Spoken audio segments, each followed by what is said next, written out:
Saint ভিনসেন্টে প্রথম টি-টোয়েন্টিতে শ্বাসরুদ্ধকর জয়ের পর ফুরফুরে মেজাজে পুরো বাংলাদেশ দল। দ্বিতীয় টি-টোয়েন্টির আগে আত্মবিশ্বাসের রসদ পেয়েছে টাইগাররা। প্রথম ম্যাচে টাইগারদের মাঝারি সংগ্রহের পর বোলারদের দারুণ বোলিংয়ে জয় পায় লিটনের দল। ব্যাটারদের কাছ থেকে প্রত্যাশা অনুযায়ী পারফরমেন্স পাওয়া যায়নি, বিশেষ করে লিটন দাসের অফ ফর্ম ভাবাচ্ছে দলকে।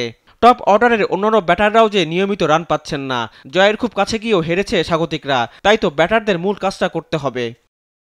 ওয়ানডে সিরিজে খারাপ সময় পার করা বোলাররা ঠিকই নিজেদের সামর্থ্যের প্রমাণ দিয়েছেন। মিরাজ, শেখ মেহেদী, হাসান মাহমুদ, তাসকিনদের ওপর টিম ম্যানেজমেন্ট আস্থা রাখতেই পারেন। সিরিজ জয় লক্ষ্য নিয়েই মাঠে নামবে লিটনের দল। শামীম পাটোয়ারি জানিয়েছেন সেই আশার কথা। যেহেতু এখন আমরা 3 ম্যাচে একটা জিতে গেছি, সো আমরা একটু এগিয়ে আছি এখনো। আর অবশ্যই আমার টার্গেট থাকবে যে আমাদের এই সিরিজটা উইন করার। ইভেন আপনারা সবাই জানেন যে টি-20তে স্পেশালিস্ট ওরা অনেক ভালো। সো আমরা আশা করি আর একটা ম্যাচ জিতলে আমরা সিরিজ জিততে পারবো ইনশাআল্লাহ। প্রথম টি-টোয়েন্টিতে ব্যাট হাতে অবদান রাখা শামীম জানিয়েছেন দলের জন্য ভালো কিছু করতে আত্মবিশ্বাসী তিনি। 1 বছর পর এসেছি, অনেক ভালো লেগেছে।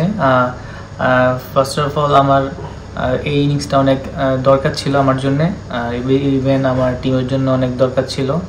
আর আমি অনেক কনফিডেন্ট ছিলাম যে আমি ভালো কিছু করব টিমের জন্য আর আমার দলকে ভালো কিছু দিতে পারবো। অন্যদিকে ওয়েস্ট ইন্ডিজের সামনে সিরিজ বাঁচাতে জয় ছাড়া অন্য কোনো পথ খোলা নেই।